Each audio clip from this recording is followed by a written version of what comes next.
Hi hello ನಮಸ್ಕಾರ ಸ್ನೇಹಿತರೆ. ಇವತ್ತು ಭಾರತ ಇತಿಹಾಸ ಅನ್ನುವಂಥ ಒಂದು ಪಾಠದ ಬಗ್ಗೆ ಅಭ್ಯಾಸ ಮಾಡೋಣ. ಇತಿಹಾಸ ಅಂತಂದ್ರೆ ಬೇಸಿಕ್ ಇಂದ ಹೋಗೋಣ, ಸ್ವೀಟ್ ಅಂಡ್ ಶಾರ್ಟ್ ಆಗಿ. Okay, let's go. ಭಾರತ ಇತಿಹಾಸ. ನಮ್ಮ ಭಾರತ ದೇಶಕ್ಕೆ ಹಲವಾರು ಹೆಸರುಗಳಿದ್ದಾವೆ. ಸೊ ಅದರಲ್ಲಿ ಭಾರತ ವರ್ಷ, ಭರತಖಂಡ, ಭಾರತ, ಜಂಬೂದ್ವೀಪ, ಹಿಂದೂಸ್ತಾನ್, ಇಂಡಿಯಾ ಅಂತ ಈ ರೀತಿ ಎಲ್ಲ ಕರೀತಾರೆ. ಸೊ ಯಾವ ಮೂಲಗಳಿಂದ ಈ ಹೆಸರುಗಳು ಬಂತು ಅನ್ನೋದನ್ನ ಸ್ವಲ್ಪ ನೋಡೋಣ. ಸ್ವೀಟ್ ಅಂಡ್ ಶಾರ್ಟ್ ಫಾಸ್ಟ್ ಆಗೋಣ. ಉಪಖಂಡದ ಉತ್ತರ ಭಾಗ ಆರ್ಯವರ್ತ, ಆರ್ಯರ ನಾಡು.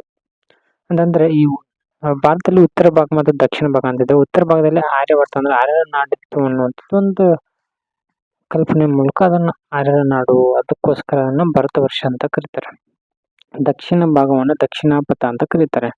ಮಹಾಭಾರತದಲ್ಲಿ ಉಲ್ಲೇಖ ಆಗಿರುವಂತದ್ದು ಏನು ಅಂತಂದ್ರೆ, ದುಷ್ಯಂತ ಮತ್ತು ಶಕುಂತಲೆಯಿಂದ ಒಬ್ಬ ಮಗ ಜನಿಸ್ತಾನೆ. ಆತನ ಹೆಸರು ಭರತ. ಆತನಿಂದಾಗಿ ಭರತಖಂಡ, ಭರತ ವರ್ಷ ಮತ್ತು ಭಾರತ ಅನ್ನುವಂಥ ಹೆಸರು ಬಂತು ಅನ್ನೋದನ್ನ ನಾವಿಲ್ಲಿ ನೋಡಬಹುದು. ನಂತರದಲ್ಲಿ ಹಿಂದೂ, ಬೌದ್ಧ, ಜೈನ ಪರಂಪರೆ ಪ್ರಕಾರ ಜಂಬೂದ್ವೀಪ ಅನ್ನುವಂಥದ್ದು ಹೇಗ್ ಬಂತು ಅಂತಂದ್ರೆ, ಜಂಬೂ ಹಣ್ಣನ್ನು ಹೋಲುವುದರಿಂದ ಭಾರತಕ್ಕೆ ಜಂಬೂದ್ವೀಪ ಅನ್ನುವಂಥ ಹೆಸರು ಬಂತು. ಇನ್ನು ಇಂಡಿಯಾ ಅನ್ನುವಂಥ ಹೆಸರು ಹೇಗೆ ಬಂತು ಅನ್ನೋದನ್ನ ನೋಡೋದಾದ್ರೆ, ಇಂಡಿಯಾ ಇದು ಗ್ರೀಕ್ನ ಇಂಡಸ್ ಅನ್ನುವಂಥ ಒಂದು ಪದದಿಂದ ಬಂದಿದೆ. ಸೊ ಸಿಂಧೂ ನದಿಗೆ ಈ ಪದದ ಬಳಕೆಯಿಂದಾಗಿ ಇಂಡಿಯಾ ಅನ್ನುವಂಥದ್ದು ಬಂದಿದೆ. ಸಿಂಧೂ ನದಿಗೆ ಗ್ರೀಕ್ ನಲ್ಲಿ ಇಂಡಸ್ ಅಂತ ಕರಿತಿದ್ದು, ಇಂಡಸ್ ಹೋಗಿ ಇಂಡಿಯಾ ಆಗಿದೆ. ಪರ್ಷಿಯನ್ನರು ಸಿಂಧೂ ನದಿಯನ್ನ ಹಿಂದೂ ನದಿ ಅಂತ ಕರಿತಾ ಇದ್ರು. ಸೊ ಹೀಗಾಗಿ ಅದಕ್ಕೆ ಹಿಂದೂಸ್ತಾನ್ ಅನ್ನುವಂಥ ಹೆಸರು ಬಂದಿದೆ. ಸೊ ಈ ರೀತಿ ಹೆಸರುಗಳು ಬಂದಿದ್ದಾವೆ. ಸೊ ಭಾರತದ ಇತಿಹಾಸದ ಮೇಲೆ ಭೂಗೋಳದ ಪ್ರಭಾವ ಯಾವ ರೀತಿ ಇತ್ತು ಅನ್ನೋದನ್ನ ನಾವು ನೋಡೋದಾದ್ರೆ, ಬನ್ನಿ ಇಲ್ಲಿ ನೋಡೋಣ. ಒಂದು ಭೌಗೋಳಿಕವಾಗಿರ್ತಕ್ಕಂಥ ಒಂದು ಲಕ್ಷಣಗಳು ಬರ್ತವೆ. ಅವುಗಳು ಯಾವ್ಯಾವುದು?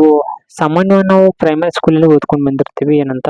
ಹಿಮಾಲಯದ ಪರ್ವತಗಳು, ಉತ್ತರದಲ್ಲಿ ಹಿಮಾಲಯ ಪರ್ವತಗಳಿದಾವೆ. ಆಮೇಲೆ ನಂತರದಲ್ಲಿ ಉತ್ತರದ ಆ ಪರ್ವತದ ಕೆಳಗಡೆ ಬರುವಂತದ್ದು ಉತ್ತರದ ಬಯಲು ಪ್ರದೇಶ. ಅನಂತರದಲ್ಲಿ ರಾಜಸ್ಥಾನಕ್ಕೆ ಬಂದ್ರೆ ಮರುಭೂಮಿ ಪ್ರದೇಶ ಇದೆ. ನಂತರದಲ್ಲಿ ದಕ್ಷಿಣ ಭಾಗಕ್ಕೆ ಮತ್ತು ಉತ್ತರದ ಮೇರು ಪರ್ವತದ ಭೂಮಿಯಲ್ಲಿ ಪರ್ವತದಲ್ಲಿ ವಿಂಧ್ಯ ಪರ್ವತ, ಅರಾವಳಿ ಪರ್ವತಗಳು, ಸಹ್ಯಾದ್ರಿ ಪರ್ವತಗಳು ಅಂತ ಬರ್ತಿದ್ದಾವೆ. And next one is that ದಕ್ಷಿಣ ಪ್ರಸ್ಥಭೂಮಿ. ದಕ್ಷಿಣ ಭಾಗ ಇರುವಂತದ್ದು ದಕ್ಷಿಣ ಪ್ರಸ್ಥಭೂಮಿ ಇರುವಂತದ್ದು. ನಂತರದಲ್ಲಿ ಈ ಪೂರ್ವ ಮತ್ತು ಪಶ್ಚಿಮದ ಕಡೆ ಕರಾವಳಿ ತೀರಗಳು ಎರಡು ಬರ್ತಿದ್ದಾವೆ. ಕರಾವಳಿ. ನೆಕ್ಸ್ಟ್ ಒನ್ ನಾವುಗಳು ಇವಾಗ ಉತ್ತರದ ಕಣಿವೆಗಳು ಅನ್ನುವಂತ ಒಂದು ಟಾಪಿಕ್ ಹೋಗೋಣ. ಇದು ಉತ್ತರದ ಕಣಿವೆಗಳು. ಉತ್ತರದಲ್ಲಿ ಪ್ರಮುಖವಾಗಿ ಎರಡು ಕಣಿವೆಗಳು ಬರ್ತವೆ. ಆ ಎರಡು ಕಣಿವೆಗಳ ಮೂಲಕ ವಿದೇಶಿಯರು ದಾಳಿಯನ್ನು ಮಾಡ್ತವೆ. ಹಾಗಾದ್ರೆ ಅವು ಎರಡು ಕಣಿವೆಗಳು ಯಾವುದು ಅಂತ ನೋಡೋದಾದ್ರೆ, ಮೊದಲನೇದು ಖೈಬರ್, ಎರಡನೇದು ಬೋಲಾನ್ ಅನ್ನುವಂಥದ್ದು. ವ್ಯಾಪಾರಕ್ಕಂತ ವಿದೇಶಿಯರು ಈ ಒಂದು ಕಣಿವೆಗಳ ಮೂಲಕ ಭಾರತಕ್ಕೆ ಬರ್ತಾರೆ. ಸೊ ಭಾರತಕ್ಕೆ ಬಂದ್ಬಿಟ್ಟು ಅಲ್ಲಿ ದಾಳಿಯನ್ನು ಶುರು ಮಾಡ್ಕೊಳ್ತಾರೆ. ನೆಕ್ಸ್ಟ್ ಒಂದು ಬರುವಂತದ್ದು ಭಾರತೀಯ ಇತಿಹಾಸದ ವಿಶಿಷ್ಟ ಲಕ್ಷಣಗಳು ಯಾವ ರೀತಿ ಇದಾವೆ ಅನ್ನುವಂಥದ್ದು. ನಾಗರಿಕತೆ. ಇಲ್ಲಿ ಈಜಿಪ್ಟ್ ನಾಗರಿಕತೆ ಯಾವ ರೀತಿನೋ ಅದೇ ರೀತಿ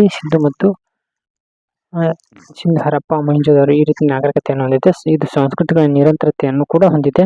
ಸ್ತರಬದ್ಧವಾಗಿರ್ತಕ್ಕಂಥ ವಿಕಾಸವನ್ನು ಹೊಂದಿದೆ. ವಿದೇಶಿಯರು ದಾಳಿ ಮಾಡ್ತಾರೆ. ಹಾಗಾದ್ರೆ ಯಾವ ವಿದೇಶಿಯರು? ಗ್ರೀಕರು, ಪರ್ಷಿಯನರು, ಹೂಣರು, ಶಕರು, ಅರಬ್ಬರು, ಟರ್ಕರು, ಕುಶಾನರು, ಅಫ್ಘಾನರು ಇವರೆಲ್ಲರೂ ದಾಳಿ ಮಾಡ್ತಾರೆ. ಅನಂತರದಲ್ಲಿ ಬರುವಂತದ್ದು ನೆಕ್ಸ್ಟ್ ಲಕ್ಷಣ ಯಾವುದು ಅಂತಂದ್ರೆ, ಪ್ರಬಲ ಮತ್ತು ಸಹಿಷ್ಣುತಾ ಭಾವದ ಹಿಂದೂ ಧರ್ಮ. ಅದಕ್ಕೆ ಏನಂತ ಕರಿತೀವಿ? ವಸುದೈವ ಕುಟುಂಬಕಂ. ಇಡೀ ಪ್ರಪಂಚವೇ ಒಂದು ಕುಟುಂಬ ಇದ್ದ ಹಾಗೆ ಅನ್ನುವಂಥದ್ದು. ಸರ್ವಜನ ಸುಖಿನೋ ಭವಂತು, ಎಲ್ರೂ ಆರಾಮಾಗಿರ್ಬೇಕು ಅನ್ನುವಂಥದ್ದು. ಅನಂತರದಲ್ಲಿ ವಿಶ್ವ ಪರಂಪರೆಗೆ ಒಳಪಟ್ಟ ಪ್ರದೇಶಗಳು ಕೂಡ ನಮ್ಮ ಭಾರತದಲ್ಲಿ ಇರ್ತವೆ. ಪ್ರಮುಖವಾಗಿ ಇವಾಗ 14 ಮತ್ತೆ ಜಾಸ್ತಿ ಆಗಿರಬಹುದು. ಪ್ರಮುಖವಾಗಿ ಯಾವುದು ಅನ್ನುವಂಥದ್ದನ್ನ ನಾವಿಲ್ಲಿ ನೋಡೋಣ. ಪ್ರಮುಖವಾಗಿ ನೋಡೋದಾದ್ರೆ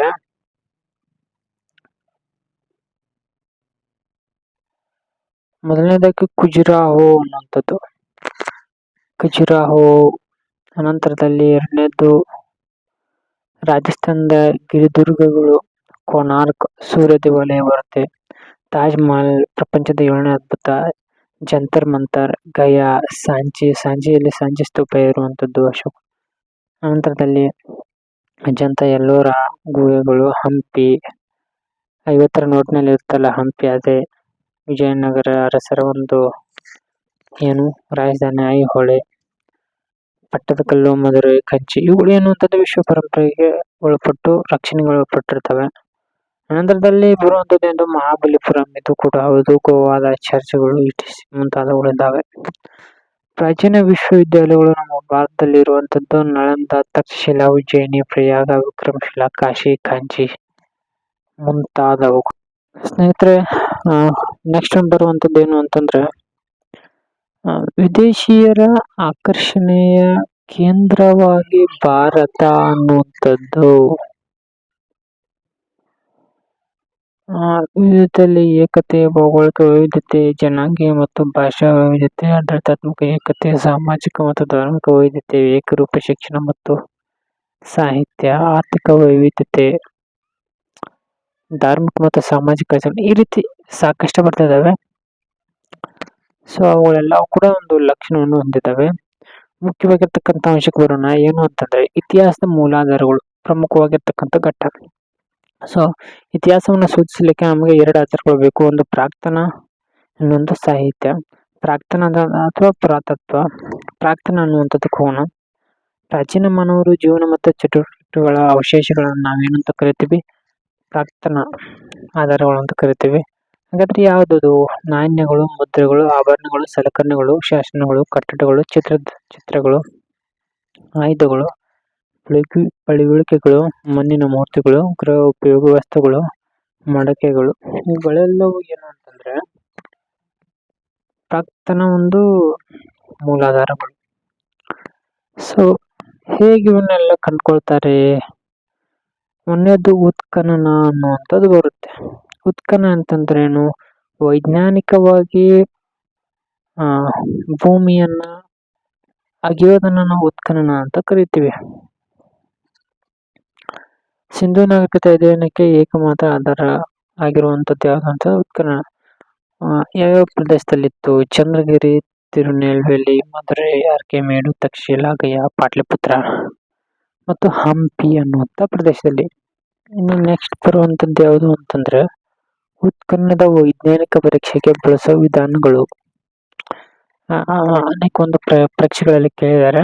ಉತ್ಖನನವಾಗಿ ವೈಜ್ಞಾನಿಕವಾಗಿ ಇದು ಇಂಥದ್ದೇ ವಸ್ತು, ಇದು ಯಾವ ಒಂದು ಇದಕ್ಕೆ ಸೇರ್ಕೊಂಡಿದೆ, ಯಾವ ಇಸ್ವಿಗೆ ಸೇರ್ಕೊಂಡಿದೆ ಅಂತ ಒಂದು ಅಂದಾಜನ್ನ ಮಾಡಲಿಕ್ಕೆ ಇರುವಂಥ ವೈಜ್ಞಾನಿಕ ವಿಧಾನಗಳು ಯಾವುದಾದ್ರು ಕಾರ್ಬನ್ 14 ಅನ್ನುವಂಥದ್ದು. ಉದಾಹರಣೆಗೆ ಹೇಳಬೇಕು ಅಂತಂದ್ರೆ ಇತ್ತೀಚೆಗೆ ಶಿವಲಿಂಗ ಒಂದು ಸಿಕ್ಕಿತ್ತು ನಮ್ಮ ದೇಶದಲ್ಲಿ. ಪ್ರಾಚೀನತೆ ಇದು ಯಾವ ಪ್ರಾಚೀನಕ್ಕೆ ಒಳಪಟ್ಟಿತ್ತು ಅಂದಾಜಿನ ಒಂದು ಇಸ್ವಿಯನ್ನು ನೋಡ್ಲಿಕ್ಕೆ. ಅವಾಗ ಕಾರ್ಬನ್ 14 ಅನ್ನುವಂಥದ್ದನ್ನ ವೈಜ್ಞಾನಿಕ ವಿಧಾನ ಬಳಸಿದಾಗ ಮಾತ್ರ ಅದು ನಮಗೆ ತಿಳಿಯುವಂಥದ್ದು. ಅನಂತರದ ಸೆಕೆಂಡ್ ಒನ್ ಬಂದ್ಬಿಟ್ಟು ಪೊಟ್ಯಾಷಿಯಂ ವಿಧಾನ. ಕಾರ್ಬನ್ 14 ಅನ್ನುವಂಥ ಪ್ರಾಚೀನತೆಯನ್ನು ಕಂಡುಹಿಡಲಿಕ್ಕೆ ಅನೇಕ ಎಕ್ಸಾಮ್ಗಳು ಕೇಳಿದರೆ ಕಾರ್ಬನ್ 14 ಇನ್ನೊಂದು ಪೊಟ್ಯಾಷಿಯಂ ವಿಧಾನ. ಹೆಚ್ಚು ಬಳಕೆಯಲ್ಲಿರುವಂಥದ್ದು ಕಾರ್ಬನ್ 14. ನೆಕ್ಸ್ಟ್ ಒಂದು ಸ್ಮಾರಕಗಳು ಬರ್ತವೆ. ನಿವೇಶನಗಳು ಮತ್ತು ರಚನೆಗಳು, ಕೋಟೆಗಳು, ಅರಮನೆಗಳು, ಗುಹೆಗಳು, ಗುಡಿಗಳು, ಬಸದಿಗಳು, ಮೂರ್ತಿಗಳು, ಸ್ತೂಪಗಳು, ಇವುಗಳೆಲ್ಲವೂ ಏನು ಅಂತಂದ್ರೆ ಸ್ಮಾರಕಗಳು ಒಳ್ಳೆ ಬರ್ತವಂಥದ್ದು. ಇನ್ನು ನಾಣ್ಯಗಳು ಅಂತದ್ದು ನಿಮ್ಗೆ ಗೊತ್ತಿರುತ್ತೆ. ವರ್ಣಚಿತ್ರಗಳು, ಮನುಷ್ಯರಿಗೆ ಬರ್ದಿರ್ತಕ್ಕಂಥ ಬಣ್ಣ ಹಾಕಿ ತೆಗೆದಿರ್ತಕ್ಕಂಥ ಚಿತ್ರಗಳು. ನೆಕ್ಸ್ಟ್ ಒನ್ ಶಾಸನಗಳು. ಶಾಸನ ಅಂತಂದ್ರೆ ರಾಜ ಮಹಾರಾಜರುಗಳು ತಮ್ಮ ಸಾಧನೆ ಬಗ್ಗೆ ಬರೆದಿಟ್ಟಿರುವಂಥದ್ದು ಕಲ್ಲಿನ ಮೇಲೆ. ಒರಿಸ್ಸಾದ ಹಾತಿಗುಂಪಾದ ಕಾರವೇಲಿನ ರಾಜನ ಶಿಲಾಶಾಸನ ಏನ್ ತಿಳಿಸುತ್ತೆ ಅಂತಂದ್ರೆ ಕಾರವೇಲಿನ ದಿಗ್ವಿಜಯಗಳ ಬಗ್ಗೆ ತಿಳಿಸುತ್ತೆ. ಅದೇ ರೀತಿ ನಮಗೆ ನೆನಪಿಗೆ ಬರುವಂಥದ್ದು ಅಶೋಕನ ಶಿಲಾಶಾಸನಗಳು ಹೆಚ್ಚು ನಮಗೆ ನೆನಪಿಗೆ ಬರುವಂಥದ್ದು. ಅಲಹಾಬಾದ್ ಸ್ತಂಭ ಶಾಸನ ಸಮುದ್ರಗುಪ್ತನ ಸಾಧನೆಗಳ ಬಗ್ಗೆ ತಿಳಿಸುತ್ತೆ. ಈ ಉದಾಹರಣೆಗಳಷ್ಟೇ. ನಂತರದಲ್ಲಿ ಸಾಹಿತ್ಯ ಆಧಾರಗಳ ಬಗ್ಗೆ ನೋಡೋಣ. ಸಾಹಿತ್ಯ ಆಧಾರಗಳು ಏನಿದು? ಒಂದು ದೇಶಿ ಸಾಹಿತ್ಯ, ಇನ್ನೊಂದು ವಿದೇಶಿ ಸಾಹಿತ್ಯ. ದೇಶಿ ಸಾಹಿತ್ಯ ಅಂತಂದ್ರೆ ನಮ್ಮ ದೇಶದವರು ಬರ್ತಕ್ಕಂಥ ಪುಸ್ತಕಗಳು. ವಿದೇಶಿ ಸಾಹಿತ್ಯ ಅಂತಂದ್ರೆ ವಿದೇಶಿ ಸಾಹಿತಿಗಳು ಬರ್ತಿರ್ತಕ್ಕಂಥ ಸಾಹಿತ್ಯ. ಫಾರ್ ಎಕ್ಸಾಂಪಲ್ ಅಶ್ವಘೋಷ ಒಂದು ಪುಸ್ತಕವನ್ನು ಬರೀತಾನೆ. ಯಾವುದು? ಬುದ್ಧ ಚರಿತ. ಅನೇಕ ಪರೀಕ್ಷೆಗಳಲ್ಲಿ ಕೇಳಿದ್ದಾರೆ. ಸೊ ಅಶ್ವಘೋಷ, ಬುದ್ಧ ಚರಿತ. ಸೊ ಇವುಗಳನ್ನೆಲ್ಲ ಹೆಂಗ್ ನೆನಪಿಟ್ಟುಕೊಳ್ಬೇಕು ಅಂತಂದ್ರೆ ಆ ಪುಸ್ತಕದಲ್ಲಿ ಯಾವುದರ ಒಂದು ವಿಷಯವನ್ನು ಕುರಿತಾಗಿದೆ ಅನ್ನುವಂಥದ್ದನ್ನು ನಾವು ತಿಳ್ಕೊಂಡಿದ್ದೆ ಅದಲ್ಲಿ ನಮಗೆ ಜಾಸ್ತಿ ಹೊತ್ತು ನೆನಪು ಉಳಿಯುತ್ತೆ. ಅಶ್ವಘೋಷನ ಬುದ್ಧ ಚರಿತ್ರೆ ಅನ್ನುವಂಥದ್ದು ಬುದ್ಧನ ಬಗ್ಗೆ ಇರಬಹುದು. ಅಶ್ವಘೋಷ ಅನ್ನುವಂಥದ್ದು ಬರೀತಾನೆ. ಬಾಣಭಟ್ಟನ ಹರ್ಷ ಹರ್ಷನ ಸಾಧನೆಗಳನ್ನ ಬರೀತಾನೆ. ಯಾರು ಬಾಣಭಟ್ಟ? ಚಾಂದ್ ಬರ್ದ ಈ ಪೃಥ್ವಿರಾಜ ರಾಸು ಅಂತಂದ್ರೆ ಪೃಥ್ವಿರಾಜನ ಬಗ್ಗೆ ಬರೀತಾನೆ. ಬಿಲ್ಲಣ್ಣ ಕ್ರಮಾಂಕ ದೇವಚರಿತ, ಕಲ್ಲಣ್ಣ ರಾಜತರಂಗಿಣಿ. ಈ ಕಲ್ಲಣ್ಣ ರಾಜತರಂಗಿಣಿ ಅನ್ನುವಂಥದ್ದು ಕಾಶ್ಮೀರವನ್ನು ಕುರಿತಾಗಿರ್ತಕ್ಕಂಥ ಪುಸ್ತಕ. ಆಗಿನ ಕಾಶ್ಮೀರ ಯಾವ ರೀತಿ ಇತ್ತು, ಹೇಗಿತ್ತು ಅನ್ನೋದ್ರ ಬಗ್ಗೆ ನಾವಿಲ್ಲಿ ನೋಡಬಹುದಾಗಿರುವಂಥದ್ದು. ಇನ್ನು ನೆಕ್ಸ್ಟ್ ಒನ್ ಕಾಳಿದಾಸ. ನಮಗೆ ಗೊತ್ತಿರುವಂಥದ್ದೇ ರಘುವಂಶ, ಮಾಳವಿಕ ಮಿತ್ರ. ಈ ತರದ ಒಂದು 5 ಪುಸ್ತಕಗಳಿದ್ದಾವೆ. 5 ಪುಸ್ತಕಗಳನ್ನ ನೆನಪಿಟ್ಕೊಂಡಿದ್ರೆ ಸಾಕು. ಈತನಿಗೆ ಸಂಬಂಧಪಟ್ಟಕ್ಕಂಥ ಯಾವುದೇ ಒಂದು ಪ್ರಶ್ನೆಯನ್ನ ಕೇಳಿದ್ರೆ ನಾವು ಈಸಿಯಾಗಿ ಬರಬಹುದು. ಕಾಳಿದಾಸ, ರಘುವಂಶ, ಮಾಳವಿಕ ಮಿತ್ರ, ಶಕುಂತಲೆ ಅನ್ನೋದನ್ನ ಬರೀತಾನೆ. ನೆಕ್ಸ್ಟ್ ಒಂದು ವಿಶಾಖದತ್ತರ ಮುದ್ರ ರಾಕ್ಷಸ. ವಿಶಾಖದತ್ತರ ಮುದ್ರ ರಾಕ್ಷಸ, ಕೌಟಿಲ್ಯ ಅರ್ಥಶಾಸ್ತ್ರ, ಪಾಣಿನಿಯ ಮಹಾಭಾಷ್ಯ, ಪತಂಜಲಿ ಅಷ್ಟಾಂಗ ಯೋಗ. ಅಂತಂದ್ರೆ ದೇಶೀಯ ಸಾಹಿತ್ಯ ಬರ್ತಕ್ಕಂಥ ಪುಸ್ತಕಗಳಿಗೆ ದೇಶೀಯ ಸಾಹಿತ್ಯ ಅಂತ ಕರಿತೀವಿ. ನೆಕ್ಸ್ಟ್ ಒನ್ ಮೆಗಾಸ್ತನೀಸ್ನ ಇಂಡಿಕಾ ಗ್ರಂಥ. ಇವೆಲ್ಲವೂ ಕೂಡ ವಿದೇಶಿ ಸಾಹಿತ್ಯ. ಮೆಗಾಸ್ತನೀಸ್ ಎಲ್ಲ ಯಾರು? ಇಂಡಿಕಾ ಗ್ರಂಥ ಯಾಕೆ ಬರ್ತಾನೆ ಇವನು ಚಂದ್ರಗುಪ್ತ ಮೌರ್ಯನ ಆಸ್ಥಾನದಲ್ಲಿ ಗ್ರೀಕ್ನಿಂದ ಬಂದಿರ್ತಾನೆ. ಗ್ರೀಕ್ ರಾಯಭಾರಿ. ಈತ ಒಂದು ಪುಸ್ತಕನ ಬರ್ತಾನೆ, ಇಂಡಿಕಾ ಅನ್ನುವಂಥದ್ದು. ಟಾಲೆಮಿಯ ಜಿಯೋಗ್ರಫಿ, ವಾಣಿಜ್ಯ ಸಂಬಂಧವನ್ನು ತಿಳಿಸುವಂಥದ್ದು. ಅನಾಮಿಕ್ ಅನ್ನುವಂಥದ್ದು ಬರ್ತದೆ. ದಿ ಪೆರಿಪ್ಲಸ್ ಆಫ್ ಎರಿಥ್ರಿಯನ್ ಸಿ ಅನ್ನುವಂಥದ್ದು. ಪ್ಲೀನಿಯ ನ್ಯಾಚುರಲ್ ಹಿಸ್ಟೋರಿಯಾ, ಭಾರತ ಮತ್ತು ರೋಮನ್ ಸಂಬಂಧದ ಬಗ್ಗೆ ತಿಳಿಸಿಕೊಡುತ್ತೆ. 5ನೇ ಶತಮಾನದಲ್ಲಿ ಇಬ್ಬರು ಬರ್ತಾರೆ, ಪಾಯಿಯನ್. ಈತ ಅಶೋಕನ ಅರಮನೆ ಮತ್ತು ವಿವಿಧ ನಗರಗಳು, ಗುಪ್ತರ ಬಗ್ಗೆ ವಿವರಣೆಯನ್ನು ಕೊಡ್ತಾನೆ. ಅನಂತರದ 7ನೇ ಶತಮಾನದಲ್ಲಿ ಬರ್ತಾನೆ ಚೀನಾದವನು ಹ್ಯುಯನ್ ಸ್ತ್ಯಾಂಗ್ ಸಿ ಯುಕಿ ಅನ್ನುವಂಥ ಪುಸ್ತಕವನ್ನು ಬರೀತಾನೆ.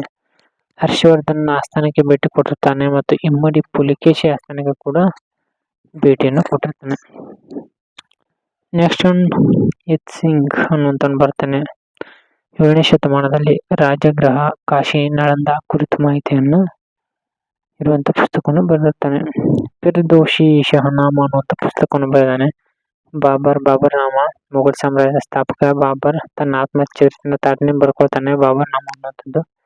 ಜಹಾಂಗೀರ್ನು ಕೂಡ ಅಷ್ಟೇ ಜಹಾಂಗೀರ್ ನಾಮ ಅನ್ನುವಂಥದ್ದನ್ನು ಪುಸ್ತಕವನ್ನು ಬರೆದಿರ್ತಾನೆ. ಅಬುಲ್ ಫಜಲ್ ಅಕ್ಬರ್ ನಾಮ ಅನ್ನುವಂಥ ಪುಸ್ತಕವನ್ನ ಬರೀತಾನೆ. ಸ್ನೇಹಿತರೆ, ಇದಿಷ್ಟು ಸಾಹಿತ್ಯದ ಮೂಲಾಧಾರಗಳ ಬಗ್ಗೆ ಇರ್ತಕ್ಕಂಥ ಒಂದು ಕಲ್ಪನೆಯ ಒಂದು ಇದು ಹಾಗೆ ಬೇಸಿಕ್ ಆಗಿರಲಿ ಅಂತಂದ್ರೆ ಪೀಠಿಕೆ ತರ. ನೆಕ್ಸ್ಟ್ ಬರುವಂಥದ್ದು ಶಿಲಾಯುಗ ಮತ್ತು ಲೋಹಯುಗ ಮುಂದಿನ ಕ್ಲಾಸಲ್ಲಿ ನೋಡೋಣ. Thank you.